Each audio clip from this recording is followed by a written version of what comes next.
এই সংসারে সব থেকে বেশি কঠিন কাজ কোনটা? কেউ বলবেন যুদ্ধ করা, কেউ বলবেন ধন অর্জন করা, আবার কেউ বলবেন জ্ঞান অর্জন করা সব থেকে বেশি কঠিন। এবার প্রত্যেক ব্যক্তির নিজস্ব অভিজ্ঞতা আছে, আর সেই অনুসারে তার নিজস্ব একটা উত্তর আছে। সাধারণভাবে দেখতে গেলে এই সংসারে সব থেকে কঠিন হলো তপস্যা করা, অর্থাৎ সব কিছু ত্যাগ করে তপস্যায় নিজেকে বিলীন করে দেওয়া। এবার এর থেকে বেশি কঠিন এই সংসারে আর কি বা হতে পারে? এই সংসারে, এই সমাজে, নিজের পরিবারের মধ্যে থেকেও ধৈর্য ধরে সামনে অগ্রসর হওয়া, এটা হলো সব থেকে কঠিন কাজ। কারণ যখন আপনি তপস্যা করেন তখন সেখানে আপনার ধৈর্য ভাঙার মতো কেউ থাকেন না, না কোনো বন্ধু, না কোনো আত্মীয়, না কোনো শত্রু, কেউ না। কিন্তু যখন আপনি এই সমাজে, এই পরিবারে থাকেন, কোনো না কোনো ব্যক্তি এসে আপনার ধৈর্যের বাঁধ ভেঙে দেওয়ার ক্ষমতা রাখেন। তারা আপনার ধৈর্যের বাঁধ ভেঙে দেয়, আর কখনো কখনো তারা অনিচ্ছাকৃতভাবেই সেটা করে থাকেন। কারণ তাদের মানসিকতা আপনার থেকে আলাদা, তাদের কর্ম আপনার থেকে আলাদা, তাদের দৃষ্টিভঙ্গি আপনার থেকে আলাদা, জীবন যাপন আপনার থেকে আলাদা। সেক্ষেত্রে আপনি ধৈর্যচ্যুত হন, প্রসন্নতা আপনার থেকে ছিনিয়ে নেওয়া হয়। সেই জন্য এই সংসারে, এই পরিবারের থেকেও ধৈর্য ধরে সামনে অগ্রসর হওয়া কোনো পর্বতের শিখরে গিয়ে তপস্যা করার থেকেও অনেক বেশি কঠিন। আর যে ব্যক্তি এই সমাজেই, এই পরিবারে, সেই সকল মানুষের মধ্যে থেকে গিয়েও ধৈর্য ধরে অগ্রসর হতে থাকেন, যারা এই কাজটা শিখে নিতে পারেন, তারাই কিন্তু জীবনে আনন্দ লাভ করতে পারেন। এই ধৈর্যই শেষে আপনার জীবনে প্রসন্নতা বহন করে আনবে। তাই ধৈর্য ধরে জীবনের পথে অগ্রসর হন, আর আমার সাথে ভালোবেসে বলুন, রাধা রাধা। আমরা যখনই কোনো গাছের চারা রোপণ করি তখন সবার আগে পরীক্ষা করে দেখি যে যেখানে আমরা চারা রোপণ করতে চলেছি সেখানকার মাটি আদৌ উর্বর কি না, সেই মাটি সেই চারাকে বাড়তে সাহায্য করবে কিনা। যখন একটা চারা রোপণের আগে আমরা এত কিছু ভাবতে পারি, তাহলে কাউকে বিশ্বাস করার আগে আমরা কেন ভাবি না? জীবনে কখনো এই বিশ্বাসরূপী চারা কোথাও রোপণ করার আগে বোঝার চেষ্টা করুন যে যার ওপর আপনি বিশ্বাস করতে চলেছেন সে কি আদৌ আপনার বিশ্বাসের যোগ্য কি না।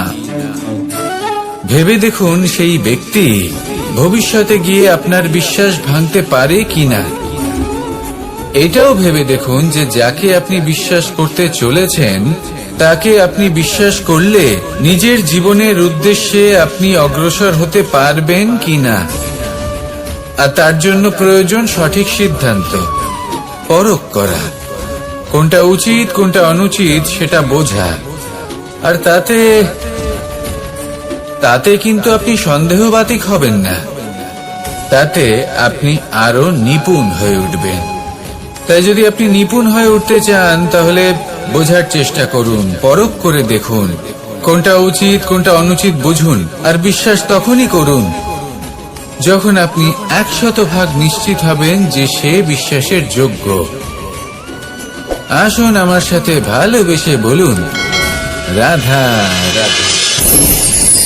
রাধা কখনো কখনো আমার জন্য বড়ই সুগন্ধি আতর নিয়ে আসে, পারিজাত ফুলের মালা নিয়ে আসে আমার প্রসাধন করবে বলে, এবং আমার সব থেকে বেশি প্রিয় মাখন নিজে হাতে বানিয়ে আনে আমাকে নিজে হাতে খাইয়ে দেবে বলে, সবকিছু আমাকে প্রসন্ন করবে বলে।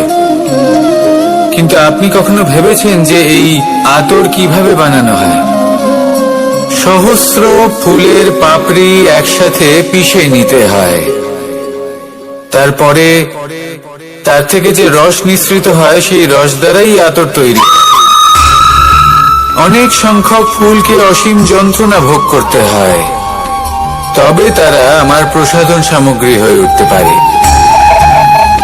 দুধ থেকে মাখন তৈরি করার জন্য কতটা পরিমাণ মন্থন সহ্য করতে হয় সেটা আপনি জানেন।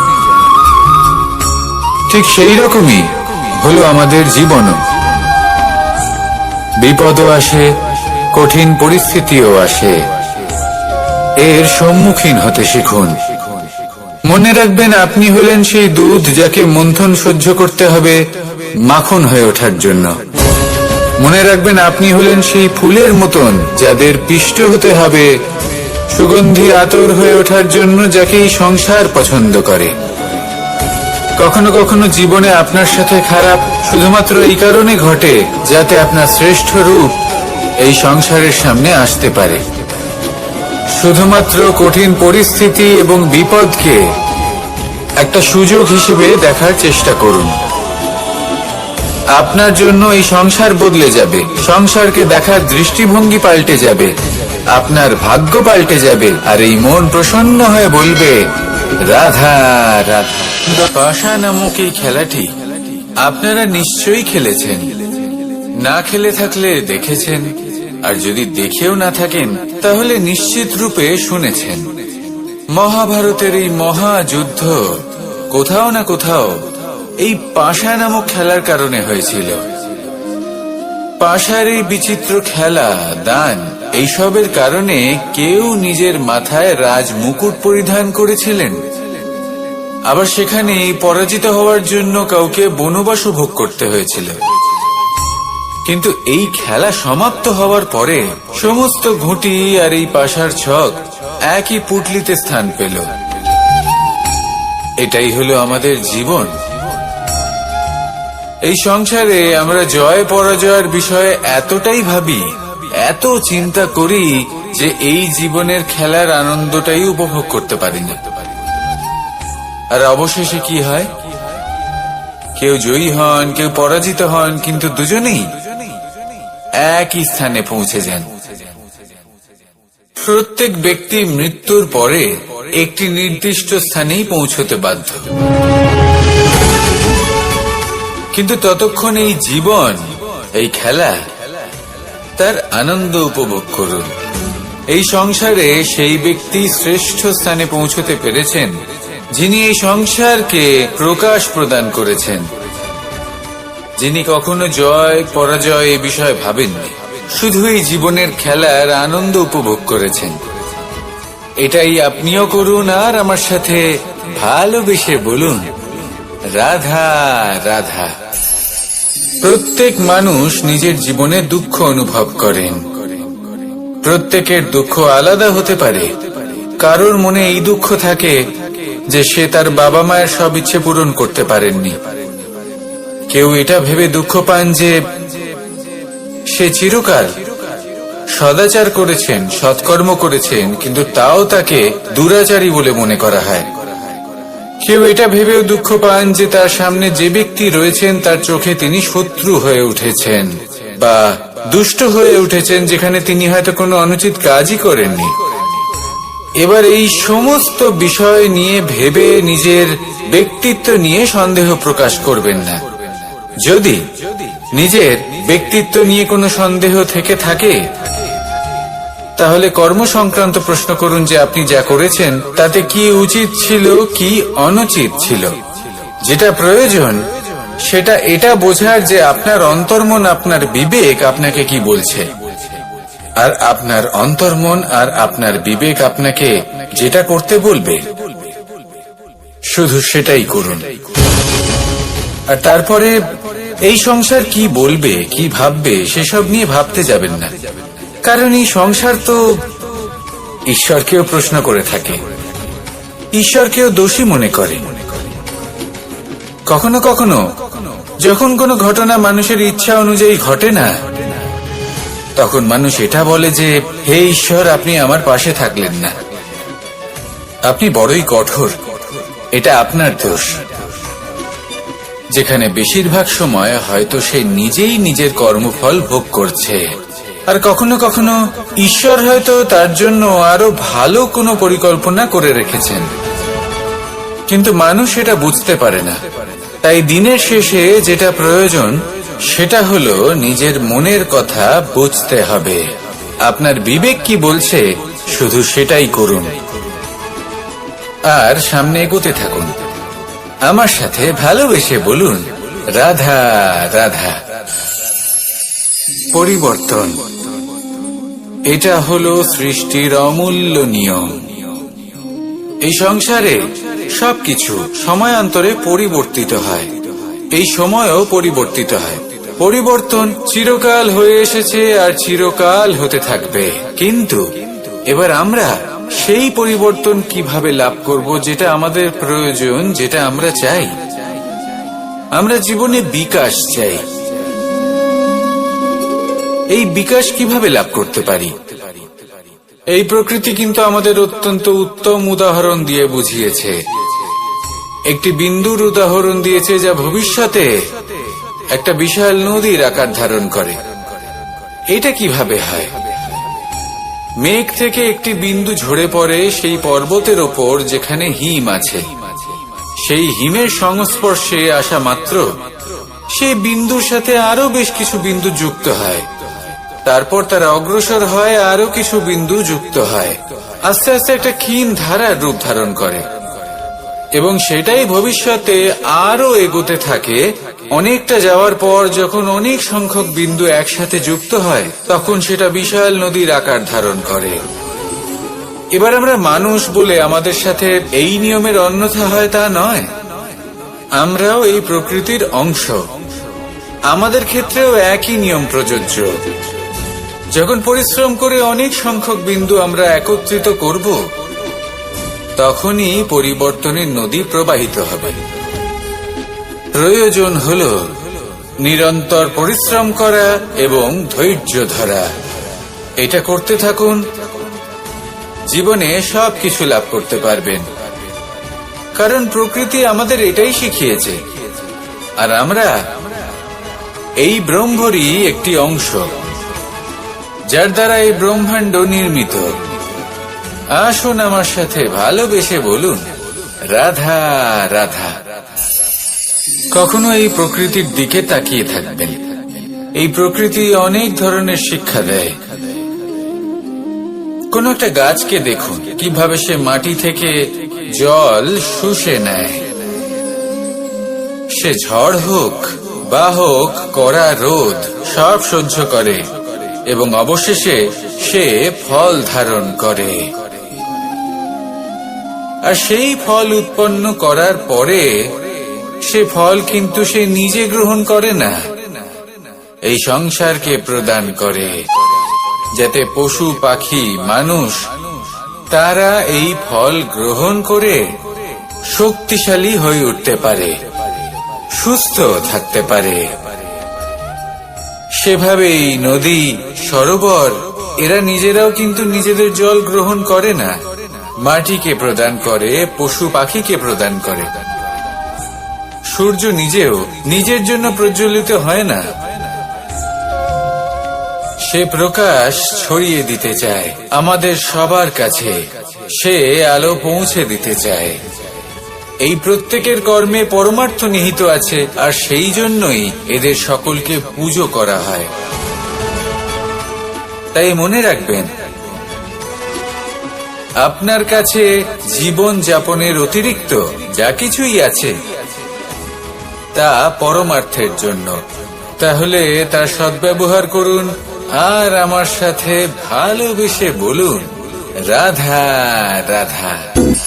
আমরা প্রত্যেকেই অবশ্যই এমন সময় দেখেছি যখন অনেকগুলো সমস্যা একসাথে আমাদের জীবনে এসে পড়ে। সমস্যা আমাদের প্রত্যেকের জীবনেই থাকে। আমরা তার সমাধান খুঁজতে চেষ্টা করি, কখনো সমাধান খুঁজে পাই, আবার কখনো যতই চেষ্টা করি না কেন কোনো সমাধান খুঁজেই পাই না। আর যখন এটা হয় তখন মানুষ অত্যন্ত বিচলিত হয়ে পড়েন। নিজের আত্মীয় স্বজন, নিজের বন্ধু বা সংসার এদের ওপরে এই দোষ চাপিয়ে দেন যে এদের জন্যই এই সমস্যা এসেছে।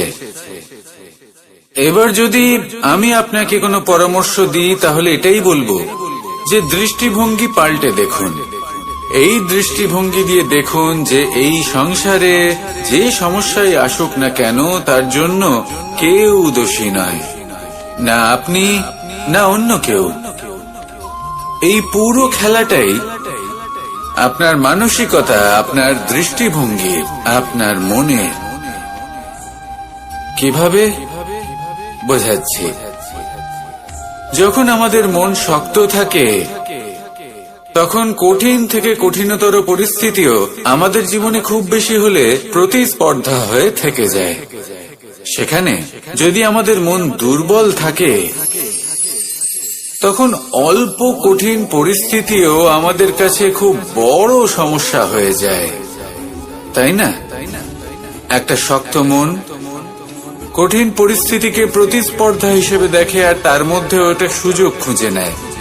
আমাদের শুধু এটাই করতে হবে। এই সংসারে অন্য কাউকে দোষী মনে করলে আপনার সমস্যা দূর হয়ে যাবে না। সেই জন্য এই সংসারকে দোষ দেওয়ার বদলে এই সমস্যার মূলে চলে যান, সেটাকে বুঝুন, নিজের এই মনকে শক্ত করে তুলুন।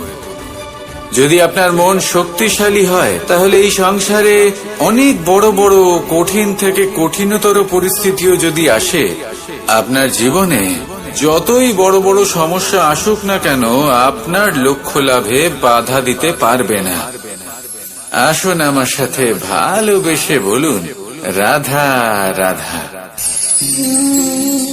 আমরা সবাই পাথর দেখেছি, পর্বতও দেখেছি, শুকনো পাতাও দেখেছি, শ্যামল বনানীও দেখেছি।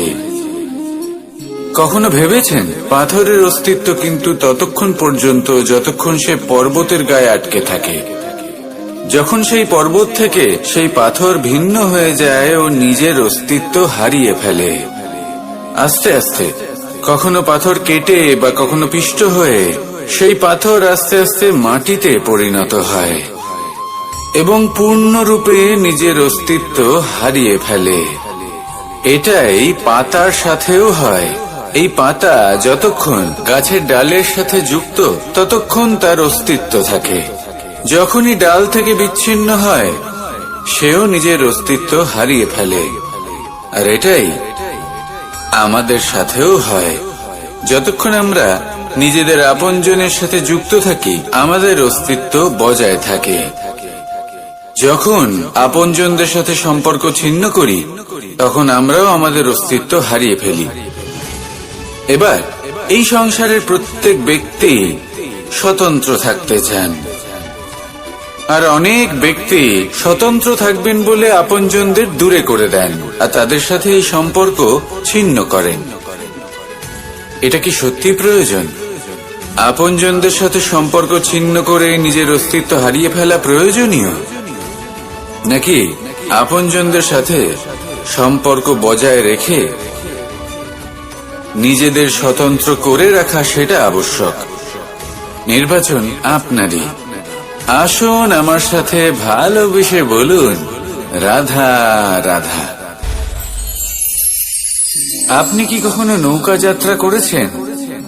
করে না থাকলেও নিশ্চয়ই দেখেছেন যে এই জল যা নিজের অন্তরে সব কিছু সমাহিত করে নিতে পারে, এই নৌকা সেই জলের ওপরেই ভেসে থাকে। নদীর স্রোত কাটিয়ে সে সামনে অগ্রসর হয়। কিন্তু যদি এই নৌকায় কোনো ছিদ্র হয় তাহলে কিন্তু সেই নৌকা ডুবে যাবে। আর এতে কোনো তফাৎ হবে না যে সেই ছিদ্র ছোট নাকি বড়, নৌকা ডুবে যাবে। এই ছিদ্র হলো আমাদের জীবনে আমাদের অপগুণ, আমাদের দোষ, আমাদের বিকার। কখনো এটা ভাববেন না যে এই দোষ খুবই ছোট, এতে কিছুই যাবে আসবে না। না, সেই ছোট দোষ, সেই ছোট বিকার যদি সেটাকে শুধরে না নেন তাহলে সেটা আপনাকে আপনার পতনের দিকে নিয়ে যাবে। শেষ পর্যন্ত এটা আপনার উপর নির্ভরশীল যে আপনি কি চান। আপনার জীবনের এই নৌকা এভাবেই ডুবে যেতে দেখবেন, নাকি নিজেকে শুধরে নিয়ে সেই নৌকার সেই ছিদ্রটাকে ভরিয়ে তুলতে চাইবেন? নির্বাচন আপনার। আসুন আমার সাথে ভালোবেসে বলুন, রাধা রাধা। জল, জলই পৃথিবীতে বেঁচে থাকার জন্য আবশ্যক তো বটেই, কিন্তু এই জল আমাদের একটা অত্যন্ত গুরুত্বপূর্ণ শিক্ষা প্রদান করে। কখনো এই জলকে দেখেছেন? যে পরিস্থিতিতেই এই জল প্রবাহিত হোক না কেন, এর উপর যা কিছুই প্রভাব থাকুক না কেন, এর পথে যতই বাধা আসুক না কেন, তার মধ্যে থেকে ও নিজের পথ ঠিক বের করে নেয়, কিন্তু নিজের প্রবাহ থামতে দেয় না, ক্রমাগত অগ্রসর হতে থাকে। সেরকমই একটা শিক্ষা যেটা আমরা জল থেকে পেয়ে থাকি, তা হলো এটা: আমরা যখন জলের দিকে তাকাই তখন আমরা নিজের প্রতিবিম্ব দেখি, স্পষ্টভাবে দেখতে পাই, কিন্তু তখনই দেখতে পাই যখন এই জল শান্ত থাকে, স্থির থাকে। যদি এই জল অশান্ত হয়ে থাকে, স্থির না হয়, তাহলে আমরা এতে নিজের প্রতিবিম্ব দেখতে পাই না। এটাই আমাদের মনের সাথেও হয়ে থাকে। যখনই জীবনে কোনো সংকট আসে, যদি আমরা শান্ত মনে, স্থির মনে সিদ্ধান্ত নিই, তাহলে সেটা এমন একটা শীতল সিদ্ধান্ত হবে যেটা আমাদের ভবিষ্যৎকে একটা শ্রেষ্ঠ স্থানে নিয়ে যাবে। যদি মন অশান্ত হয়, বিচলিত হয়, পীড়িত হয়, দুঃখিত হয়ে থাকে, রুষ্ট হয়ে থাকে, তাহলে অনেক সময় আমরা এমন সিদ্ধান্ত নিই যেটা আমাদের জন্য অনুচিত প্রমাণিত হয়। যখন আপনি ক্রুদ্ধ ছিলেন বা দুঃখের বশে ছিলেন, তখন অনেক সময় হয়তো এমন সিদ্ধান্ত নিয়েছেন যেটার জন্য ভবিষ্যতে আপনি অনুশোচনা করেছেন। এবার দেখুন, এই আবেগগুলো থেকে আমরা পালাতে পারবো না, কিন্তু এই আবেগগুলো আপনার উপর কতটা প্রভাব ফেলবে সেটা আমরা অবশ্যই ঠিক করতে পারি। এই মনকে আমরা নিয়ন্ত্রণ করতে পারি। এটাই করুন, চিন্তা করুন, এই মনকে শান্ত রাখুন, স্থির হতে চেষ্টা করুন, আর তারপরে সিদ্ধান্ত নিন। আসুন আমার সাথে ভালোবেসে বলুন, রাধা রাধা। এই সংসারে ভৌতিক বস্তুরও নিয়তি আছে। যারাই এই সংসারে আসে বা উৎপন্ন হয়, তারা কিছুমাত্র সময় পর্যন্তই এখানে থাকতে পারে, আর তারপরে সেও লুপ্ত হয়ে যায়, অর্থাৎ সে নিজেও এই পঞ্চমহাভূতে সমাহিত হয়ে যায়। আমাদের সাথেও ঠিক এটাই হয়। সেই জন্যই ঈশ্বর দ্বারা প্রদত্ত এই উপহারের বিষয়ে ভাবুন, এই জীবনের বিষয়ে ভাবুন। ঠিক যেমন বিশ্বাস ভঙ্গ হলে কোনো ব্যক্তি আমাদের কাছে অপরিচিত হয়ে যান, ঠিক সেরকমই শেষ নিঃশ্বাস ত্যাগের পর এই শরীরও আমাদের কাছে পরই হয়ে যায়। তাই এই শরীর থাকাকালীন শ্রেষ্ঠভাবে একে সদ্ব্যবহার করুন, এই জীবনে শ্রেষ্ঠ কর্ম করুন, আর এই জীবনকে শ্রেষ্ঠভাবে যাপন করার জন্য কিছু কথা বোঝা প্রয়োজনীয়। যদি আপনি কারোর প্রশংসা করেন, তাহলে পূর্ণ হৃদয় দিয়ে করুন। যদি আপনি হস্তক্ষেপ করে থাকেন, তাহলে মস্তিষ্ক দ্বারা করুন। যদি আপনি সমীক্ষা করেন, তাহলে বিবেক দ্বারা করুন। যদি আপনি ধন অর্জন করতে চান, তাহলে নীতি অনুসারে চলুন। যদি জীবন যাপন করতে চান, তাহলে রীতি মেনে করুন। আর যদি ঈশ্বরের ভজন করতে চান, তাহলে ভক্তিভাব নিয়ে করুন। শুধু এই কথা মনে রাখবেন যে আপনার এই জীবন কিন্তু অনিশ্চিত কাল পর্যন্তই আছে। কতক্ষণ আছে সেটা কেউ জানে না। তাই কিছু মুহূর্ত যেটা যাপন করতে আমরা এখানে এসেছি, সেখানে ক্রোধ, অহংকার, ঈর্ষা, এইসব আবেগের কি গুরুত্ব বলুন তো? এগুলো ত্যাগ করুন। মানুষকে ক্ষমা করতে শিখুন। আস্তে আস্তে বিশ্বাস করতে শিখুন। এই সংসারে নিঃস্বার্থভাবে প্রেম করতে শিখুন আর সবার মধ্যে আনন্দ বিতরণ করুন। তাই এই সব গুণ যদি আপনি আত্মসাৎ করতে পারেন, তাহলে আপনার জীবনে শুধু আনন্দ এবং আনন্দই বিরাজমান হবে। আসুন আমার সাথে ভালোবেসে বলুন, রাধা রাধা। এবার কখনো কখনো জীবনে আমাদের মনে হয় যে চতুর্দিকে শুধুমাত্র অন্ধকারই হয়ে আছে। প্রত্যেকেরই তা কখনো মনে হয়, আর তখনই আমাদের নিরাশ হলে চলবে না, আমাদের দুঃখী হলে চলবে না। সেই সময় আমাদের খুঁজতে হবে নিজেদের আশেপাশে, চতুর্দিকে আর কোথাও না কোথাও আমরা প্রকাশ অবশ্যই দেখতে পাবো, আশার একটা কিরণ অবশ্যই দেখতে পাবো।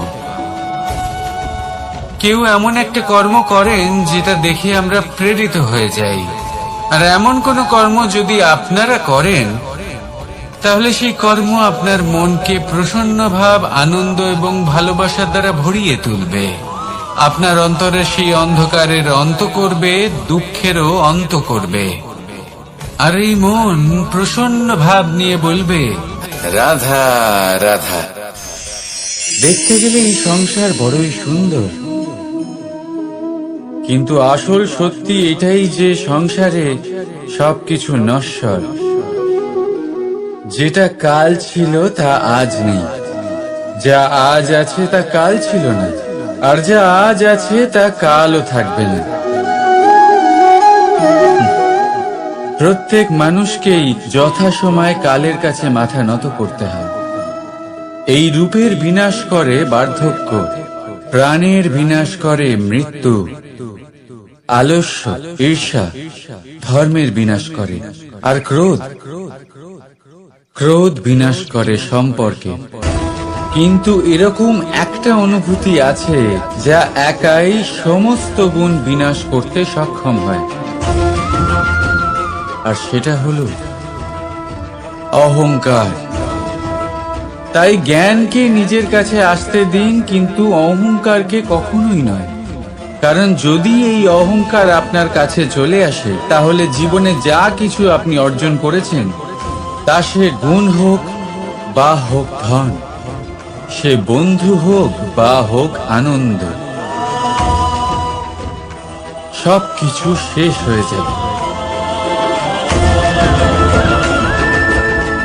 রাধা রাধা। এই পাথর দেখতে পাচ্ছেন আপনি? কত গোল, কতটা চকচকে। বাচ্চাদের অনেক সময় এটা নিয়ে খেলতে ভালো লাগে, আর কেনই বা লাগবে না? কতটা সুন্দর আর মসৃণ এটা। কিন্তু আপনি কি কখনো ভেবে দেখেছেন এই পাথর আগে কি ছিল? কোন বিশাল আকার পর্বত, কোন বিশাল আকার পাথরের একটা বড় ভেঙে যাওয়া অংশ বিশেষ, যেটা কোনোভাবে নদীতে পড়ে নদীর ধারার সাথে বইতে থাকলো, মাটির সাথে ঘর্ষণ হলো, বালির কণার সাথে ঘর্ষণ হতে থাকলো, আর তারপর ধীরে ধীরে এই আকার পেল। এবার আমরাও এই পাথরের মতোই। তাই মনে রাখবেন, আপনার ব্যক্তিত্ব, আপনার এই স্বরূপ ঈশ্বরের দেওয়া কখনোই না। হ্যাঁ, প্রকৃতি অবশ্যই আপনাকে জন্ম দিয়েছেন, কিন্তু আপনি নিজে নিজের ব্যক্তিত্বের রচয়িতা, আর আপনি তা রচনা করেন কঠিন পরিস্থিতির মুখোমুখি হয়ে, সংকটের ধারা পার করে। তাই আপনিও এই পাথরের মতো নিরন্তর চেষ্টা করতে থাকুন, নিজের অস্তিত্ব বজায় রাখুন, এই অস্তিত্বকে মহান করতে থাকুন, আর আমার সাথে ভালোবেসে বলুন, রাধা রাধা। বর্ষাকালে যখন ভয়ানক বৃষ্টি হয়, তীব্র গতিতে যখন হাওয়া চলে, তখন আপনি নিশ্চয়ই দেখেছেন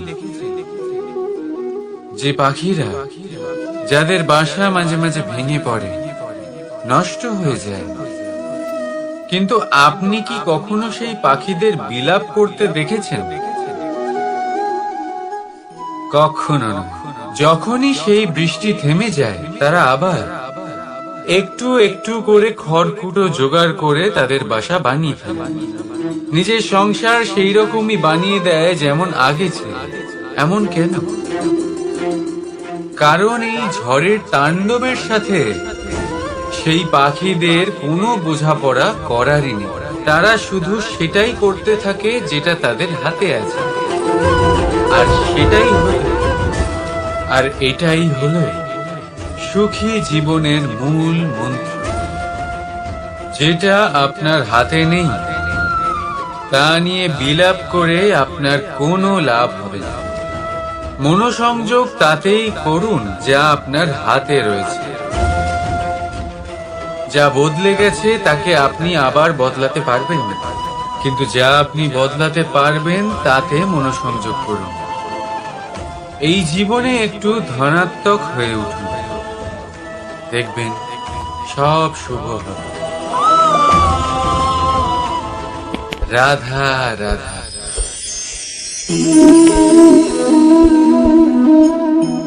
ছোটবেলায় একটা জিনিস আমি কখনো বুঝে উঠতে পারিনি। আমি সবসময় আশ্চর্য হয়ে থাকতাম যে এটা কি করে সম্ভব হতে পারে। ব্যাপারটা ছিল এরকম, আমি আমাদের গোয়াল ঘরে দেখতাম ভিন্ন ভিন্ন রং রূপের গাভী। কারোর রং কালো তো কারোর রং সাদা, কেউ খয়েরি তো কারোর রং বাদামি। এবার আমি দেখতাম কারোর কারোর শিং বড় তো কারোর এত ছোট যে দেখাই যায় না। কোনো গাভী আকারে ছোট ছিল তো কেউ একটু বড়। কিন্তু যখন সেই সব গাভী দুধ দিত তখন আমি দেখতাম সেই সব দুধ সমান, রং সমান, স্বাদ সমান, গুণও সমান, আর সমান পুষ্টিও। এবার আমি এটা বুঝতে পারতাম না। আমার দৃষ্টিতে তো সমস্ত গাভী আলাদা আলাদা ছিল। আমি ভাবলাম আমি মাকে জিজ্ঞেস করি। মাকে জিজ্ঞেস করলাম। মা আমাকে বললেন, কানাই, রং রূপ পাল্টালেও গাভীদের বাস্তবিকতা তো পাল্টায় না। গাভী তো গাভীই থাকবে। এবার আমি এটা বুঝতে পারি না যে মানুষ এটা আত্মসাৎ কেন করতে পারে না। দেখুন, রং, রূপ, জাত, ধর্ম, ভাষা, এই সবের উপরে হলো মনুষ্যত্ব। আর মনুষ্যত্বের একটাই ধর্ম, আর সেটা হলো প্রেম। তাই এই প্রেম আপনি সকলের সাথে ভাগ করে নিন। প্রেমের সাথে সকলের সেবা করুন। এই মনুষ্যত্বর অমৃত চেখে দেখুন, আর আপনি বুঝে যাবেন যে আমরা কেউ আলাদা আলাদা নই। আমরা সবাই সমান। রাধা রাধা। সাগর, কত বিশাল হয় এই সাগর! কি না করতে পারে এই সাগর! এক মুহূর্তের মধ্যে সব ধ্বংস করে দিতে পারে, প্রলয় ডেকে আনতে পারে, সংসার মুছে ফেলতে পারে। এই সাগর জীবন জ্যোতি নিভিয়ে দিতে পারে। কিন্তু এই সাগর যা মেটাতে পারে না তা হলো একজন তৃষ্ণার্তের তৃষ্ণা। অন্যদিকে এই ঘোড়া, যা এতটাই ছোট যে গোপিনীরা একসঙ্গে অনেকগুলো নিয়ে চলতে পারে, কিন্তু এই ছোট ঘোড়া অনেকের তৃষ্ণা মেটাতে পারে। এবার বলুন, জল সাগরেও আছে, আবার এই ঘোড়াতেও। তাহলে পার্থক্য কোথায়? এখানে পার্থক্য হলো তাদের আচরণের মধ্যে। একজন মাটির মধ্যে মিষ্টি জল ধরে রাখে, তো আরেকজন নিজের নোনা জলের আঘাতে যে কাউকে মাটিতে মিশিয়ে দিতে পারে। আপনি কি হতে চাইবেন? সাগরের নোনা জল হয়ে কারোর আশা চূর্ণ বিচূর্ণ করে দিতে, নাকি মিষ্টি জলের ঘোড়া হয়ে কারোর তৃষ্ণা মেটাতে? সিদ্ধান্ত আপনার। রাধা রাধা। কতবার এমন হয়, আপনি কোনো কাজ করার জন্য কাউকে দায়িত্ব দেন, কিন্তু সেই ব্যক্তি সেই কাজ সম্পন্ন করতে পারে না, অসম্পূর্ণ রেখে দেয়, অথবা ঠিকভাবে করতে পারে না। এবার এই পরিস্থিতিতে কি হয়? আপনি ক্রুদ্ধ হয়ে যান, তার উপরে আপনি রেগে যান, তাকে তিরস্কার করেন, আর তারপরে সেই কাজ সম্পন্ন করতে আপনি নিজেকেই নিযুক্ত করেন, আর শেষ পর্যন্ত সেই কাজ সম্পন্ন হয়েই যায়। এবার এই বিষয়ে সমস্যা সেই ব্যক্তির চেষ্টায় নয়, সমস্যা আপনি যে সেই ব্যক্তিকে ভরসা করলেন তার ছিল। আমরা অন্যের প্রতি ভরসা করাকে প্রথম পদক্ষেপ বানিয়ে, আর নিজের উপরে বিশ্বাসকে শেষ সম্বল। কিন্তু তার বদলে এটাই হওয়া উচিত যে নিজের উপরে ভরসাকে আমরা প্রথম পদক্ষেপ বানাই, তাকে নিজের সহায় মানতে হবে। যদি আপনি এমন করেন, তাহলে পরিণাম আরো সুখকর, আরো আনন্দদায়ক হবে। তাই মনে রাখবেন, এই সংসারে আপনার সব থেকে বড় ভরসা আর কেউ নেই। এই সংসারে আপনার সব থেকে বড় রক্ষাকর্তা আর কেউ নেই, বরং আপনি নিজেই। রাধা রাধা। আসুন আপনাকে একটা প্রশ্ন করছি, সোনা আর লোহার মধ্যে তফাৎ কি? এবার বেশিরভাগ লোকের উত্তর এটাই হবে যে সোনা বহুমূল্য, সোনার মূল্য লোহার থেকে অনেক বেশি। এটা ঠিক, কিন্তু আমাদের এটা ভোলা ঠিক হবে না যে সোনা আমাদের সাজগোজের কাজে লাগে, আমাদের আরো বেশি সুন্দর দেখায়। অন্যদিকে লোহা সেই সৈনিকদের ঢাল ও তলোয়ার হয়ে তাদের রক্ষা করে, যারা আমাদের প্রাণকে রক্ষা করেন। এই সৈনিক না থাকলে আমাদের প্রাণও থাকবে না। এবারে বলুন, সোনার মূল্য বেশি হওয়াতে কি লোহার মূল্য কমে যায়? কখনোই না। ঠিক সেইভাবে এই জীবনে আপনি যতই চেষ্টা করুন, কিছু না কিছু এমন থেকে যাবে যা আপনি কখনোই পাবেন না, আর সেই কারণে নিজেকে অক্ষম মনে করা অনুচিত। হতে পারে আপনার কাছে সেই গুণ আছে যেটা সংসারে আর কারোর কাছে নেই। সেই গুণটাকে চিনুন, সেটাকে বাড়ান, আর সেটাকে ব্যবহার করুন। তাই মনে রাখবেন, সংসারে প্রত্যেকটা ব্যক্তি বিশেষ হয়, আর এই সংসারে সবাই সবকিছু পায় না। নিজেই দেখে নিন, সোনাকে যে দোকানে সাজিয়ে রাখা হয়, সেই দোকানের তালা লোহা দিয়ে তৈরি হয়। রাধা রাধা।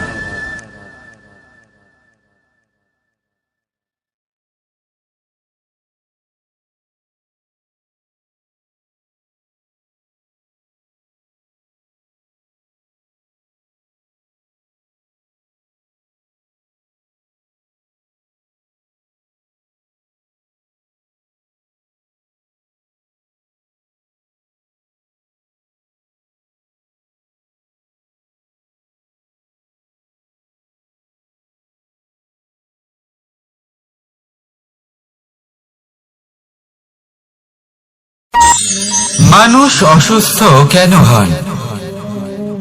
শারীরিক দুর্বলতার কারণে?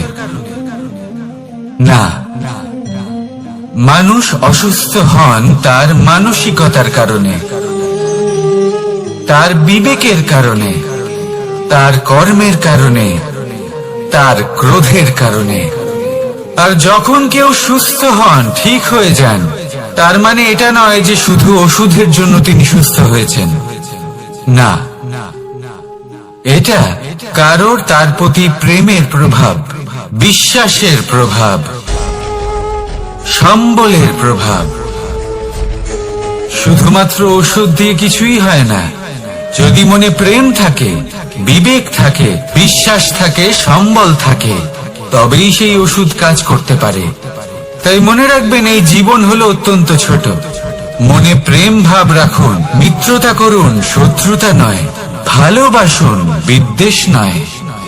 আর এই ভালোবাসার সাথেই বলুন রাধা রাধা।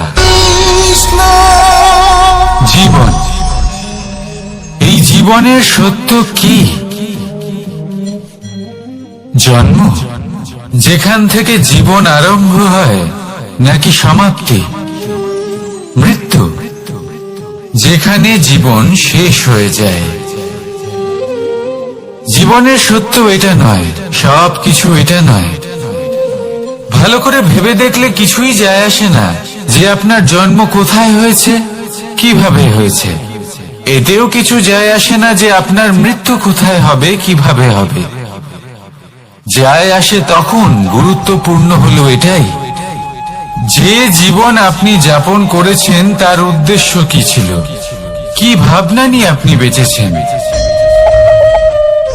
এখন যদি আপনি এমন কিছু করেন যার দ্বারা এই সংসার আপনার থেকে জীবন যাপনের প্রেরণা পেতে পারে, মৃত্যুর পরেও আপনার কর্ম দেখে তা স্মরণ করে জীবনে বাঁচতে শেখেন, তাহলে তার তাৎপর্য হলো আপনি নিজের কর্মের দ্বারা, নির্বাচনের দ্বারা অমর হয়ে গেছেন। দেখুন, জীবনে দুশ্চিন্তা করা হলো বৃথা, মৃত্যুর ভয়ও হলো বৃথা। কারণ আত্মা কখনো মরে না, তাকে কেউ শেষ করতে পারে না। না কাল, না মৃত্যু, আর না সময়। যদি এমন কিছু থাকে যা আপনার আত্মাকে শেষ করে দিতে পারে, তাহলে তা আপনারই নিজের দুষ্কর্ম। তাই এই যে জীবনকাল আপনার কাছে রয়েছে, তাতে শুধু শুভ কর্ম করুন, দুশ্চিন্তা করা ত্যাগ করুন। এমন কর্ম করুন যা দেখে সংসার উচিত পথে চলে আসবে, শুভ কর্ম করবে। যদি আপনার মৃত্যুর পরে সংসার আপনাকে স্মরণ করে শিক্ষা লাভ করে, উচিত পথে চলে, প্রেরিত হয়, তাহলে আপনিও অমর হয়ে যাবেন। আসুন আমার সাথে ভালোবেসে বলুন রাধা রাধা। কথায় আছে, যা কিছু অন্তর থেকে নিঃসৃত হয় তা অশুভ হয় না। অশুভ হলো সেই বোধ, সেই ইচ্ছে যা অন্তর থেকে নিঃসৃত হলেও কখনোই বিবেকের দ্বারা পরখ করা হয় না। এমনই একটা অনুভূতি হলো ক্রোধ। এই ক্রোধ আপনার বিবেকই হরণ করে নেয়, আপনার করুণা হরণ করে নেয়। আপনি ভাবনা চিন্তা করার যোগ্যতাই হারিয়ে ফেলেন। এবার যদি আপনি সংসারকে নিয়ন্ত্রণ করতে চান, ভবিষ্যতের উপর নিয়ন্ত্রণ রাখতে চান, বর্তমানের উপর নিয়ন্ত্রণ রাখতে চান, তাহলে প্রথমে নিজের ক্রোধের উপর নিয়ন্ত্রণ করা শিখতে হবে। কারণ এই ক্রোধ আপনার বন্ধু নয়, এ আপনার শক্তি নয়, এ হলো আপনার দুর্বলতা। আর এটা শত্রুর শক্তি বাড়িয়ে তোলে, আর শেষ পর্যন্ত ক্ষতি আপনারই হয়। তাই এই ক্রোধকে নিজের নিয়ন্ত্রণে রাখুন। অশুভ মন্তব্য আপনা থেকেই অসফল হয়ে যাবে। আসুন আমার সাথে ভালোবেসে বলুন রাধা রাধা।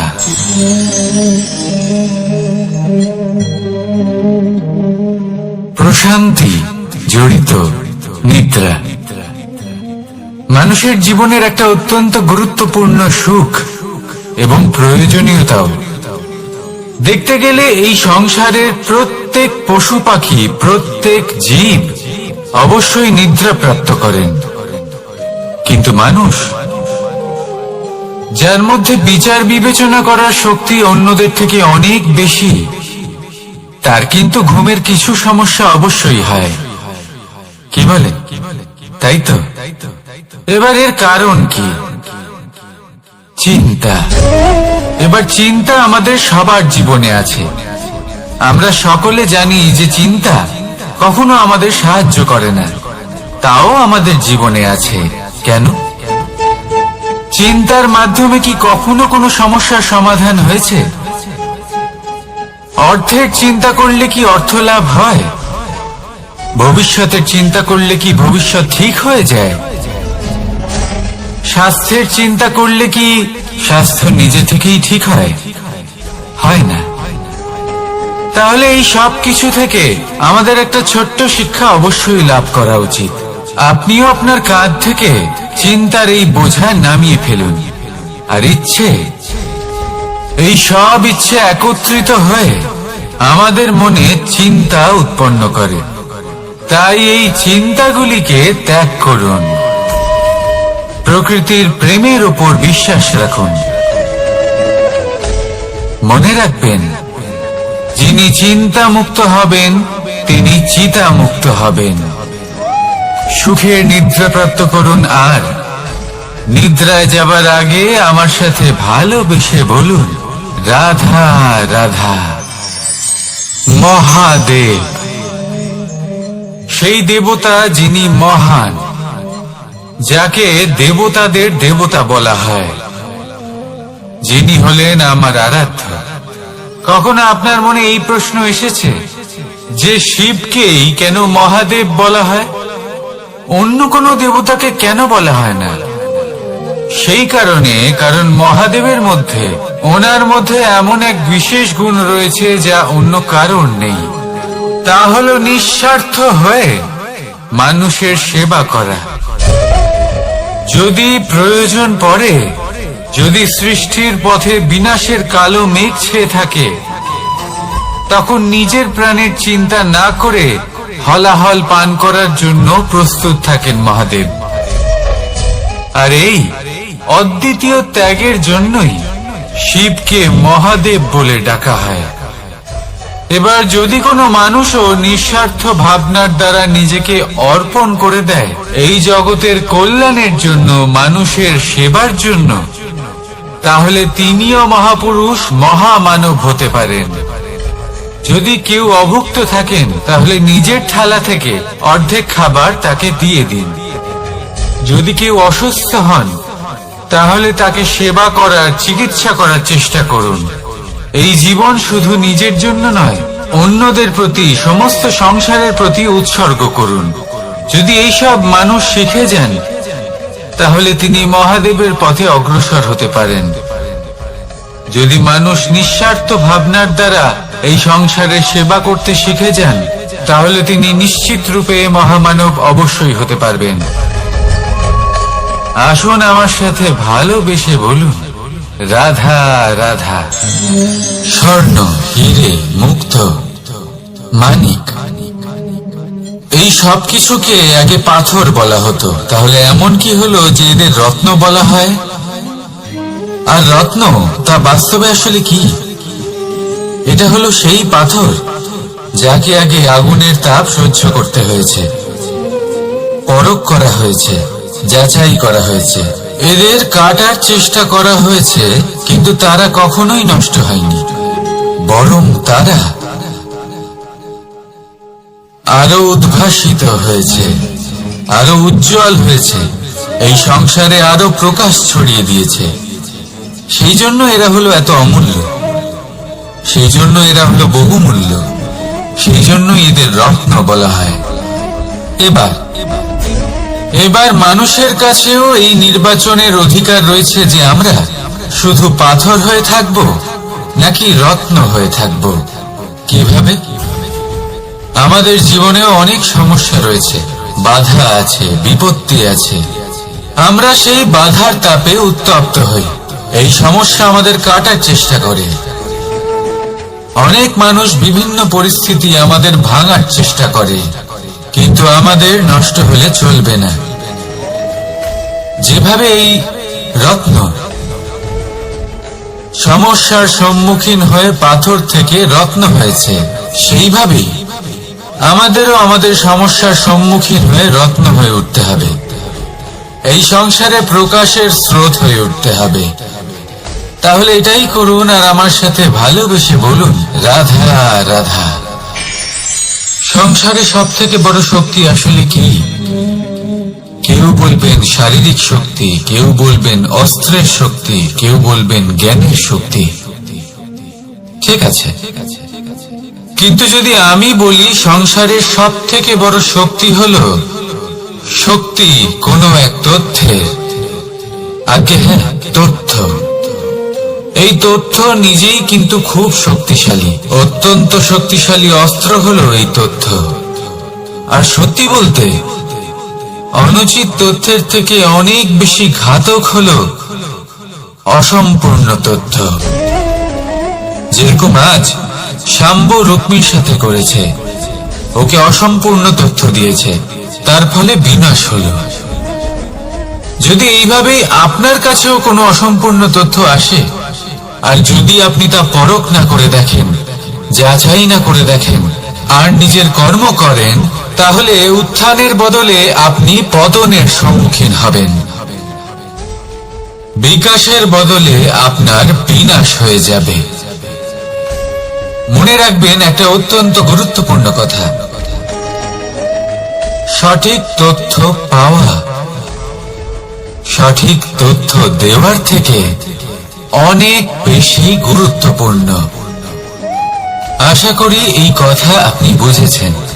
জীবনে যখনই কোনো তথ্য আপনি পাবেন, সেই বিষয়ে ভেবে দেখুন, পরখ করে দেখুন, যাচাই করুন, তারপর নিজের কর্ম করুন। আর আমার সাথে ভালোবেসে বলুন, রাধা রাধা। ধর্ম এবং প্রেম, এই দুই হলো একই মুদ্রার দুই পিঠ। যদি এদের মধ্যে কোনোটা নষ্ট হয়ে যায়, তাহলে দ্বিতীয়টাও থাকে না। কখনো ভেবেছেন এমন কেন হয়? তার জন্য আগে আপনাকে বুঝতে হবে যে ধর্ম আসলে কি। ধর্ম সেটাই যা এই সংসারের প্রত্যেক মানুষকে একে অপরের সাথে সুখ এবং শান্তিতে থাকতে প্রেরণা যোগায়। এই প্রেরণার আধার হলো প্রেম। প্রেম সেটাই যা আপনার মধ্যে অন্য কারোর প্রতি করুণাবোধ জাগিয়ে তোলে, সম্মান জাগিয়ে তোলে। এবার যদি প্রেম চলে যায়, তাহলে সবার আগে বিনাশ হবে সম্মান আর করুণাবোধের। এবার যেখানে না প্রেম রয়েছে, না সম্মান রয়েছে, না করুণা রয়েছে, সেখানে ধর্ম কিভাবে বাস করবে? অশুভ ইচ্ছে জাগ্রত হয়ে ওঠে, ক্রোধ জাগ্রত হয়ে ওঠে, অহংকার জাগ্রত হয়ে ওঠে, আর তারপর আরম্ভ হয় অধর্মে। তাই যা যা ভাবনা আপনার অন্তরে প্রবেশ করছে, করতে দিন, কিন্তু যাই হোক না কেন, এই প্রেমকে নিজের থেকে দূরে যেতে দেবেন না। এই প্রেমকে চিরকাল নিজের কাছে রাখুন, নিজের হৃদয়। আর এই প্রেম ভাব নিয়ে বলুন, রাধা রাধা। এই সংসারে আমাদের জীবনের সব থেকে বড় দোষ কি আপনি জানেন? কেউ বলবেন লোভ, কেউ বলবেন লালসা, কেউ বলবেন অসত্য। দেখুন, দুঃখের মূল কারণ হলো পরিশ্রম না করা। কিছু মানুষ ভাবেন যে আমি জীবনে কোনো পরিশ্রম করব না, অথচ আমি সবকিছু প্রাপ্ত করতে চাই। আর এমন এক কারণের জন্যই দূতের মতো খেলা আমাদের জীবনে প্রবেশ করার সুযোগ পায়। দূত, এই দূত আসলে কি? দূত অর্থাৎ কোনো পরিশ্রম ছাড়াই অন্য কেউ পরিশ্রম করে যা অর্জন করেছেন, যে সুখ সুবিধা অর্জন করেছেন, তা নিজের জন্য শুধুমাত্র একটা খেলার মাধ্যমে নিজের করে নেওয়ার ইচ্ছে। আর এই ইচ্ছে অত্যন্ত বিনাশকারী হতে পারে। এই ইচ্ছে যদি আপনার বিবেক, আপনার মন, আপনার চেতনা, আপনার ভাবনা প্রবাহিত করে ফেলে, তারপরে আপনি চেষ্টা করতে শুরু করে দেবেন, আর সেইখান থেকেই আপনার পতন শুরু হবে। এই চেষ্টা করবেন যে অন্য কারোর জীবনের সমস্ত ধন, তার সমস্ত জীবন সম্পূর্ণভাবে নিজের করে নেওয়া। কারণ প্রথমে আশা জাগ্রত হয়, আর এই আশা হতাশায় পরিণত হতে সময় লাগে না। এই হতাশা কোনটায় পরিণত হতে সময় লাগে না, কোনটা লোভে পরিণত হতে সময় লাগে না, আর এই লোভ প্রতিশোধ স্পৃহাতে পরিণত হতে সময় লাগে না। আর যখন এই সব কিছু হয়, আপনি দুষ্ট হয়ে যান। আর সবাই জানেন যে প্রত্যেক দুষ্ট ব্যক্তির পতন হলো অবশ্যম্ভাবী। তাই নিজেকে দূতের থেকে দূরে রাখুন আর পরিশ্রমকে নিজের কাছে টেনে নিন। জীবনে আপনার যা যা স্বপ্ন রয়েছে, যা আপনি করতে চান, শুধুই পরিশ্রম দ্বারা অর্জন করুন। তাহলে তাই করুন, আর আমার সাথে ভালোবেসে বলুন, রাধা রাধা। জীবনে কিছু শেখা অত্যন্ত গুরুত্বপূর্ণ। এবার কি কি শিখতে হবে, সেই সব শেখানোর জন্য অনেক শিক্ষক রয়েছেন, কিন্তু কি শিখবেন না আর কি করবেন না, এটা আমাদের নিজের অভিজ্ঞতা দিয়ে শিখতে হয়। কিন্তু তার মানে এটা নয় যে যদি আপনাকে শিখতে হয় যে আগুনের তাপ কতটা, আপনাকে আগুনের মধ্যে হাত দিতে হবে। না, অন্য কারোর অভিজ্ঞতা দ্বারাও শিখতে পারেন। প্রশ্ন শুধুমাত্র একটাই যে আপনি কি শিখতে চান নাকি চান না। যদি আপনি এটাই ভাবেন যে আমি শুধুই নিজের অভিজ্ঞতা দ্বারাই শিখতে চাই, তাহলে জীবনকাল ছোট মনে হবে, অনেক কিছুই শিখতে পারবেন না। তাই নিজের সাথে সাথে বড়দের অভিজ্ঞতার দ্বারাও শেখা শুরু করে দিন। এই সংসারের অভিজ্ঞতা দ্বারা শিখতে শুরু করে দিন। আর এটা নিশ্চিত রূপে শেখা আবশ্যক যে কখন কি করবেন না, কোথায় থামতে হবে আর কোথায় থামবেন না। তাহলে আসুন আর আমার সাথে ভালোবেসে বলুন, রাধা রাধা। ভোজন। এবার ভোজন সংগ্রহ করার জন্য মানুষ কি না করেন, সব সময় চেষ্টা করতে থাকেন। ফসল উৎপাদনের জন্য অনেক পরিশ্রম করতে থাকেন, কিন্তু অনেক সময় অনেক পরিশ্রম করার পরেও ফসল ভালো উৎপাদন হয় না। এর কারণ কি? কারণ হলো এটাই যে আপনি পরিশ্রম হয়তো অনেক করেছেন, কিন্তু আপনার নজর তো সেই বীজের দিকে ছিলই না যা আপনি রোপণ করেছেন। সেই জন্য সব সময় কোনো বীজ রোপণ করার আগে তাকে পরখ করে দেখুন, তা অত্যন্ত আবশ্যক। আর সেইভাবেই যখনই কোনো কর্মের প্রশ্ন আসে, তাহলে সেখানে শুধুমাত্র পরিশ্রম যথেষ্ট নয়। সেই কাজের প্রতি আপনার কর্তব্য কি, আপনার উদ্দেশ্য কি, সেটা জানা হলো অত্যন্ত গুরুত্বপূর্ণ। তাই কর্ম করুন, কিন্তু সেই কর্মের প্রতি আপনার যা উদ্দেশ্য তার মাহাত্ম্য বুঝতে চেষ্টা করুন। তাহলে আসুন আমার সাথে ভালোবেসে বলুন, রাধা রাধা।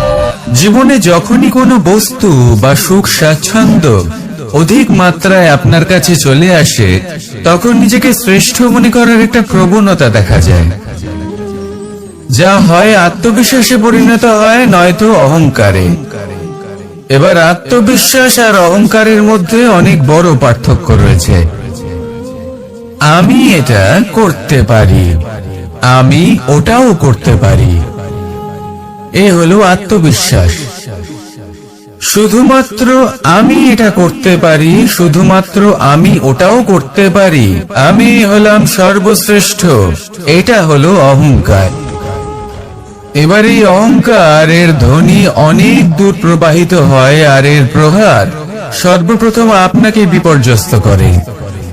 এবার এই অহংকার এর বিপরীত শব্দ হলো বিনয়, অর্থাৎ নিজের ঊর্ধ্বে উঠে অন্যের বিষয় ভাবনা চিন্তা করা, সংসারের বিষয়ে ভাবা। এই বিনয়ী হবার চেষ্টা করুন, একের থেকে অনেক হওয়ার চেষ্টা করুন এবং একসাথে থাকার চেষ্টা করুন। নিশ্চিত রূপেই আপনি বিকাশের কারণ হবেন। মত্ততা থেকে নিজেকে দূরে রাখুন, অহংকার থেকে নিজেকে দূরে রাখুন। এই মন প্রসন্ন হয়ে বলবে, রাধা রাধা। কোনো এক বস্ত্রে যদি ছোট্ট একটা ছিদ্র উৎপন্ন হয়, আর যদি আমরা তার দিকে নজর না দিই, তাহলে সময়ের সাথে সমগ্র বস্ত্র ছিঁড়ে যায় আর কোনো কাজে আসে না। যদি কোনো একটা নৌকাতে ছোট্ট একটা ছিদ্র উৎপন্ন হয়, তাহলে সময়ের সাথে পুরো নৌকাই জলে ডুবে যায়। লক্ষ্যের দিকে অগ্রসর হওয়ার সময় একটা ছোট্ট ভুল আপনি যদি করে ফেলেন, তাহলে আপনাকে তার লক্ষ্যের থেকে দূরে করে দিতে পারে। এমনটা এই সম্পর্কের সাথেও হয়ে থাকে। কোনো একটা ছোট্ট কথা, একটা ছোট্ট মনোমালিন্য যদি সম্পর্কে আসে এবং সেটা না মেটানো হয়, তাহলে সেই সমগ্র সম্পর্কটা অনেক বড় বড় সম্পর্ক ভেঙে যেতে পারে। যদি আপনার সম্পর্কে ছোট্ট একটা ছিদ্র উৎপন্ন হয়, তাহলে প্রেমের সূচ আর স্নেহের সুতো দ্বারা সেলাই করে ফেলুন, যাতে আপনার এই সম্পর্ক অটুট থাকে এবং প্রেম দ্বারা পরিপূর্ণ থাকে। আসুন আমার সাথে ভালোবেসে বলুন, রাধা রাধা। দু রকমের প্রাকৃতিক বেগ থাকে। প্রথম হলো বর্ষা। যখন এর বর্ষণ হয়, তখন মাটিকে শীতল করে নতুন ফসল ফলায়। আর দ্বিতীয় হয় পবন, যা আমাদের সর্বদা শ্বাসবায়ু প্রদান করে। অশান্ত এই মনকে শান্তি প্রদান করে, এই ক্লান্ত শরীরে স্ফূর্তি প্রদান করে। আমাদের জীবনে যত আবেগ আছে, তা হয় বর্ষার মতো হওয়া উচিত, নয় হওয়া উচিত পবনের মতো। ক্রোধ, মতভেদ, বিবাদ, এগুলো হওয়া উচিত বর্ষার মতো। অর্থাৎ কিছু সময় পরে যেন এরা নিজে থেকেই ছিন্ন ভিন্ন হয়ে চলে যায়। আর যদি পবনের মতো কোনো আবেগ থাকা উচিত, তা হলো প্রেম, যা সর্বদা শ্বাসবায়ু প্রদান করে, সবসময় সাথে থাকে। একে আমরা অনুভব করতে পারি না, কিন্তু এই আমাদের অনুভব করার জন্য প্রাণবায়ু প্রদান করে। আর যখন চক্রবাতের মতো সে ভয়ঙ্কর হয়ে ওঠে, তখন সমগ্র সংসার বদলে দেয়। এর সারমর্ম একটাই, শক্তি। মতভেদ, ক্রোধ, বিবাদের শক্তি যদি থাকে, তা আছে প্রেমের মধ্যে। তাই এই প্রেমকে মনের মধ্যে রাখুন আর আমার সাথে বলুন, রাধা রাধা। জীবনে দুই ধরনের আবেগ রয়েছে, যার কোনো মূল্য নেই। আমার কথার অর্থ এটা নয় যে এদের কোনো গুরুত্ব নেই। গুরুত্ব যথেষ্টই রয়েছে, শুধু এদের জন্য আপনাকে কোনো মূল্য দিতে হয় না। প্রথম আবেগ হলো আনন্দ, প্রসন্নতা। এটা আপনি যে কোনো জায়গায় খুঁজে পেতে পারেন, যদি আপনি খুঁজে পেতে চান। আপনি কোনো পুষ্পের সৌন্দর্য দেখে প্রসন্ন হতে পারেন। বায়ুর কারণে যখন একটি বৃক্ষ শিহরিত হয়, সেটা দেখে আপনি প্রসন্ন হতে পারেন।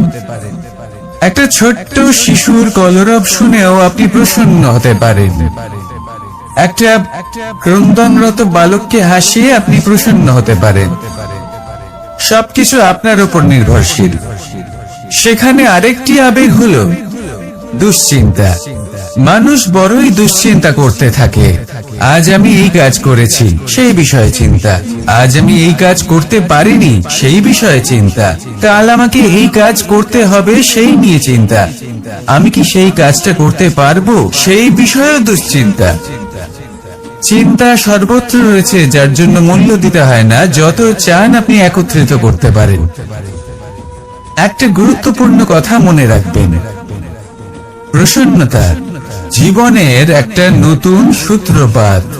সেখানে দুশ্চিন্তা হলো জীবনের চিতার সমান। এবার এই দুটি আবেগ হলো মূল্যহীন। দুটোই আপনার সামনে আছে, কোনটা চয়ন করবেন আপনি? দুশ্চিন্তা নাকি প্রসন্নতা? সিদ্ধান্ত আপনারই। আসুন আর আমার সাথে ভালোবেসে বলুন, রাধা রাধা। জীবনের প্রত্যেক মুহূর্ত আমাদের কিছু না কিছু শিক্ষা দেয়। নির্ভর করছে আমাদের দৃষ্টিভঙ্গির উপর। যেমন নদী হলো আমার অত্যন্ত প্রিয়। নদীতে ভ্রমণ করতে আমার খুব ভালো লাগে। কি বলেন? নদীতে সবসময় নতুন কিছু থাকে, ও পুরনো কিছুই নিয়ে বসে থাকে না। সব সময় প্রবাহমান, কখনো থামে না। ততক্ষণ থামে না যতক্ষণ না সাগরে গিয়ে সমাহিত হচ্ছে। ঠিক এইভাবেই আমাদেরও উচিত নিজের জীবন অতিবাহিত করা, নদীর মতো। প্রত্যেক মুহূর্ত নতুন, তাই সেইভাবেই জীবন যাপন করুন। পুরনো কিছুই একত্রিত করে রাখবেন না। বিগত স্মৃতির মাঝে নিজেকে হারিয়ে ফেলবেন না। এই যে বর্তমান, এই যে মুহূর্ত, সেটাই হলো সর্বশ্রেষ্ঠ। এর মাঝেই জীবন যাপন করুন। নদীর মতো প্রবাহমান হতে শিখুন। আপনি শিখে গেলে তাহলে মনে রাখবেন, আমার আপনার মাঝে বিচরণ করতে বড়ই ভালো লাগবে। যে ব্যক্তি আনন্দের সাথে জীবনের প্রত্যেকটা মুহূর্ত অতিবাহিত করে কোনো চিন্তা ছাড়াই প্রবাহমান হয়, কখনোই থামে না যতক্ষণ না মুক্তি লাভ করছেন, এমন ব্যক্তির মধ্যেই রাধা কৃষ্ণ বসবাস করেন। তাহলে আসুন আমার সাথে ভালোবেসে বলুন, রাধা রাধা। আপনি অবশ্যই কোনো গাছ দেখে থাকবেন যেখানে অনেক ফল রয়েছে। সেই গাছের ডালগুলি নিজে থেকেই নত হয়ে যায়। কেন? যাতে মানুষ, প্রাণী, এরা সকলে যাতে সেই ফল খুব সহজে গ্রহণ করতে পারেন। এটাই হলো প্রকৃতির শিক্ষা, এটাই হলো প্রকৃতির নিয়ম। মানুষেরও কিছুটা এরকমই হওয়া উচিত। যদি আপনি সাফল্যের চরম সীমায় পৌঁছে যান, অনেক বেশি ধন অর্জন করে ফেলেন, তখন মনে রাখবেন যে আপনি যেন অহংকারী না হয়ে পড়ে। বিনম্র থাকতে হবে। সেই ধনকে ব্যবহার করতে হবে উচিত কাজের জন্য। সেই ধনের দ্বারা সমাজের মঙ্গল করা উচিত। সকল মানুষকে সাহায্য করা উচিত যাদের ধনের অভাব আছে। যদি ধনী হওয়া সত্ত্বেও আপনি ধনের সদ্ব্যবহার এই সমাজের মঙ্গলের জন্য, তার ভালোর জন্য না করেন, যদি আপনি ধন দান না করেন, তাহলে এই ধন অহংকার রূপী বিষে পরিণত হয়ে আপনাকেই নাশ করবে। তাই ফলে ভরা গাছের মতো নত হয়ে থাকুন, বিনম্র হয়ে থাকুন, দান করুন, আর আমার সাথে ভালোবেসে বলুন, রাধা রাধা। চল, এ হলো জীবনের আধার পঞ্চতত্ত্বের মধ্যে একটি, আর অত্যন্ত বিশেষ। এর থেকে অনেক বড় শিক্ষা পাওয়া যায়। এই জল গন্তব্যের বিষয়ে এর স্পষ্ট ধারণা আছে। ও জানে ওর লক্ষ্য কি, আর প্রয়াস করে ততদূর সে পৌঁছেও যায়। এটি পর্বত থেকে বয়ে নিচে নেমে আসে, নদীর সাথে সমাহিত হয়ে তার সাথে বয়ে চলে, চিরসবুজ বনানী গড়ে তোলে, প্রাণীদের তৃষ্ণা নিবারণ করে, সামনে এগিয়ে চলে, মানুষের সাথে মিলিত হয়।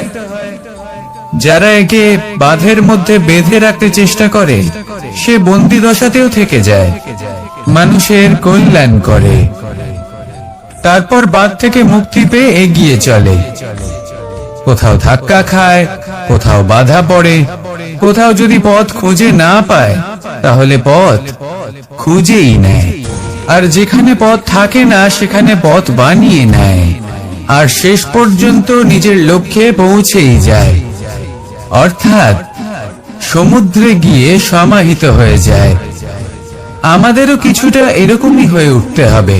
যেখানেই যাবেন সকলের কল্যাণ করুন, সামনে এগোন। আপনি কোথাও পড়ে গেলে, ধাক্কা খেলে আঘাত লাগবেই, উত্থান পতন লেগেই থাকে। সামনে এগোতে থাকুন। কোথাও পথ না পেলে তা খুঁজে নিন, কোথাও পথ না থাকলে তা বানিয়ে নিন। নিজের গন্তব্যের কথা সব সময় মনে রাখুন। শেষ পর্যন্ত নিজের মোক্ষ লাভ আপনি অবশ্যই করবেন। আর আমার সাথে ভালোবেসে বলুন, রাধা রাধা। মানুষ অসুস্থ কেন হন? শারীরিক দুর্বলতার কারণে? না, মানুষ অসুস্থ হন তার মানসিকতার কারণে, তার বিবেকের কারণে, তার কর্মের কারণে, তার ক্রোধের কারণে। আর যখন কেউ সুস্থ হন, ঠিক হয়ে যান, তার মানে এটা নয় যে শুধু ওষুধের জন্য তিনি সুস্থ হয়েছেন। না, এটা কারোর তার প্রতি প্রেমের প্রভাব, বিশ্বাসের প্রভাব, সম্বলের প্রভাব। শুধুমাত্র ওষুধ দিয়ে কিছুই হয় না। যদি মনে প্রেম থাকে, বিবেক থাকে, বিশ্বাস থাকে, সম্বল থাকে, তবেই সেই ওষুধ কাজ করতে পারে। তাই মনে রাখবেন, এই জীবন হলো অত্যন্ত ছোট। মনে প্রেম ভাব রাখুন, মিত্রতা করুন, শত্রুতা নয়। ভালোবাসুন, বিদ্বেষ নয়। আর এই ভালোবাসার সাথেই বলুন রাধা রাধা। জীবন, এই জীবনের সত্য কি? জন্ম, যেখান থেকে জীবন আরম্ভ হয়, নাকি সমাপ্তি? মৃত্যু, যেখানে জীবন শেষ হয়ে যায়। জীবনের সত্য এটা নয়, সবকিছু এটা নয়। ভালো করে ভেবে দেখলে কিছুই যায় আসে না যে আপনার জন্ম কোথায় হয়েছে, কিভাবে হয়েছে। এতেও কিছু যায় আসে না যে আপনার মৃত্যু কোথায় হবে, কিভাবে হবে। যায় আসে তখন, গুরুত্বপূর্ণ হলো এটাই, যে জীবন আপনি যাপন করেছেন তার উদ্দেশ্য কি ছিল, কি ভাবনা নিয়ে আপনি বেঁচেছেন। এখন যদি আপনি এমন কিছু করেন যার দ্বারা এই সংসার আপনার থেকে জীবন যাপনের প্রেরণা পেতে পারে, মৃত্যুর পরেও আপনার কর্ম দেখে তা স্মরণ করে জীবনে বাঁচতে শেখেন, তাহলে তার তাৎপর্য হলো আপনি নিজের কর্মের দ্বারা, নির্বাচনের দ্বারা অমর হয়ে গেছেন। দেখুন, জীবনে দুশ্চিন্তা করা হলো বৃথা, মৃত্যুর ভয়ও হলো বৃথা। কারণ আত্মা কখনো মরে না, তাকে কেউ শেষ করতে পারে না। না কাল, না মৃত্যু, আর না সময়। যদি এমন কিছু থাকে যা আপনার আত্মাকে শেষ করে দিতে পারে, তাহলে তা আপনারই নিজের দুষ্কর্ম। তাই এই যে জীবনকাল আপনার কাছে রয়েছে, তাতে শুধু শুভ কর্ম করুন, দুশ্চিন্তা করা ত্যাগ করুন। এমন কর্ম করুন যা দেখে সংসার উচিত পথে চলে আসবে, শুভ কর্ম করবে। যদি আপনার মৃত্যুর পরে সংসার আপনাকে স্মরণ করে শিক্ষা লাভ করে, উচিত পথে চলে, প্রেরিত হয়, তাহলে আপনিও অমর হয়ে যাবেন। আসুন আমার সাথে ভালোবেসে বলুন রাধা রাধা।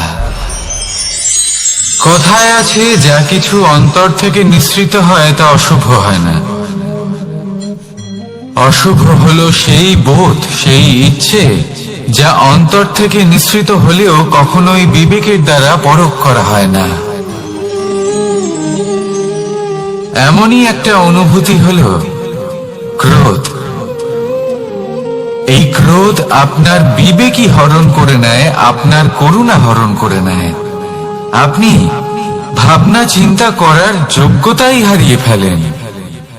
এবার যদি আপনি সংসারকে নিয়ন্ত্রণ করতে চান, ভবিষ্যতের উপর নিয়ন্ত্রণ রাখতে চান, বর্তমানের উপর নিয়ন্ত্রণ রাখতে চান, তাহলে প্রথমে নিজের ক্রোধের উপর নিয়ন্ত্রণ করা শিখতে হবে।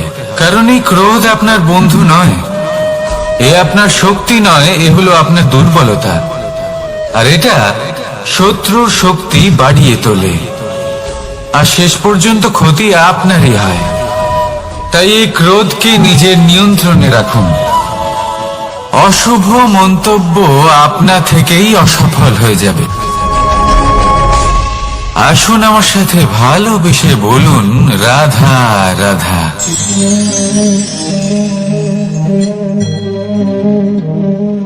প্রশান্তি জড়িত নিদ্রা। মানুষের জীবনের একটা অত্যন্ত গুরুত্বপূর্ণ সুখ এবং প্রয়োজনীয়তাও। দেখতে গেলে এই সংসারের প্রত্যেক পশু পাখি, প্রত্যেক জীব অবশ্যই নিদ্রা প্রাপ্ত করেন, কিন্তু মানুষ, যার মধ্যে বিচার বিবেচনা করার শক্তি অন্যদের থেকে অনেক বেশি, তার কিন্তু ঘুমের কিছু সমস্যা অবশ্যই হয়। কি বলে? তাই তো। এবার এর কারণ কি? চিন্তা। এবার চিন্তা আমাদের সবার জীবনে আছে। আমরা সকলে জানি যে চিন্তা কখনো আমাদের সাহায্য করে না, তাও আমাদের জীবনে আছে। কেন? চিন্তার মাধ্যমে কি কখনো কোনো সমস্যার সমাধান হয়েছে? অর্থের চিন্তা করলে কি অর্থ লাভ হয়? ভবিষ্যতের চিন্তা করলে কি ভবিষ্যৎ ঠিক হয়ে যায়? স্বাস্থ্যের চিন্তা করলে কি স্বাস্থ্য নিজে থেকেই ঠিক হয়? হয় না। তাহলে এই সব কিছু থেকে আমাদের একটা ছোট্ট শিক্ষা অবশ্যই লাভ করা উচিত। আপনিও আপনার কাঁধ থেকে চিন্তার এই বোঝা নামিয়ে ফেলুন। আর ইচ্ছে, এই সব ইচ্ছে একত্রিত হয়ে আমাদের মনে চিন্তা উৎপন্ন করে। তাই এই চিন্তাগুলিকে ত্যাগ করুন। প্রকৃতির প্রেমের উপর বিশ্বাস রাখুন।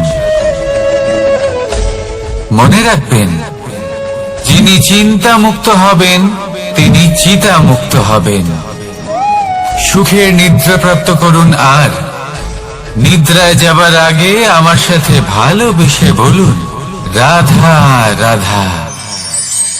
মহাদেব, সেই দেবতা যিনি মহান, যাকে দেবতাদের দেবতা বলা হয়, যিনি হলেন আমার আরাধ্য। কখনো আপনার মনে এই প্রশ্ন এসেছে যে শিবকেই কেন মহাদেব বলা হয়, অন্য কোনো দেবতাকে কেন বলা হয় না? সেই কারণ মহাদেবের মধ্যে, ওনার মধ্যে এমন এক বিশেষ গুণ রয়েছে যা অন্য কারোর নেই। তা হলো নিঃস্বার্থ হয়ে মানুষের সেবা করা। যদি প্রয়োজন পড়ে, যদি সৃষ্টির পথে বিনাশের কালো মেঘ ছেয়ে থাকে, তখন নিজের প্রাণের চিন্তা না করে হলাহল পান করার জন্য প্রস্তুত থাকেন মহাদেব। আর এই অদ্বিতীয় ত্যাগের জন্যই শিবকে মহাদেব বলে ডাকা হয়। এবার যদি কোনো মানুষও নিঃস্বার্থ ভাবনার দ্বারা নিজেকে অর্পণ করে দেয় এই জগতের কল্যাণের জন্য, মানুষের সেবার জন্য, তাহলে তিনিও মহাপুরুষ, মহামানব হতে পারেন। যদি কেউ অভুক্ত থাকেন, তাহলে নিজের থালা থেকে অর্ধেক খাবার তাকে দিয়ে দিন। যদি কেউ অসুস্থ হন, তাহলে তাকে সেবা করার, চিকিৎসা করার চেষ্টা করুন। এই জীবন শুধু নিজের জন্য নয়, অন্যদের প্রতি, সমস্ত সংসারের প্রতি উৎসর্গ করুন। যদি এইসব মানুষ শিখে যান, তাহলে তিনি মহাদেবের পথে অগ্রসর হতে পারেন। যদি মানুষ নিঃস্বার্থ ভাবনার দ্বারা এই সংসারের সেবা করতে শিখে যান, তাহলে তিনি নিশ্চিত রূপে মহামানব অবশ্যই হতে পারবেন। আসুন আমার সাথে ভালোবেসে বলুন, রাধা রাধা। স্বর্ণ, হিরে, মুক্ত, মানিক, এই সব কিছুকে আগে পাথর বলা হতো। তাহলে এমন কি হলো যে এদের রত্ন বলা হয়? আর রত্ন তা বাস্তবে আসলে কি? এটা হলো সেই পাথর যাকে আগে আগুনের তাপ সহ্য করতে হয়েছে, পরখ করা হয়েছে, যাচাই করা হয়েছে, এদের কাটার চেষ্টা করা হয়েছে, কিন্তু তারা কখনোই নষ্ট হয়নি, বরং তারা আরো উদ্ভাসিত হয়েছে, আরো উজ্জ্বল হয়েছে, এই সংসারে আরো প্রকাশ ছড়িয়ে দিয়েছে। সেই জন্য এরা হলো এত অমূল্য, সেই জন্য এরা হলো বহুমূল্য, সেই জন্য এদের রত্ন বলা হয়। এবার মানুষের কাছেও এই নির্বাচনের অধিকার রয়েছে যে আমরা শুধু পাথর হয়ে থাকব নাকি রত্ন হয়ে থাকব। কিভাবে? আমাদের জীবনেও অনেক সমস্যা রয়েছে, বাধা আছে, বিপত্তি আছে, আমরা সেই বাধার তাপে উত্তপ্ত হই, এই সমস্যা আমাদের কাটার চেষ্টা করে। অনেক মানুষ বিভিন্ন পরিস্থিতি আমাদের ভাঙার চেষ্টা করে, কিন্তু আমাদের নষ্ট হলে চলবে না। যেভাবে এই রত্ন সমস্যার সম্মুখীন হয়ে পাথর থেকে রত্ন হয়েছে, সেইভাবেই আমাদেরও আমাদের সমস্যার সম্মুখীন হয়ে রত্ন হয়ে উঠতে হবে। এই সংসারে প্রকাশের স্রোত হয়ে উঠতে হবে। তাহলে এটাই করুন আর আমার সাথে ভালোবেসে বলুন, রাধা রাধা।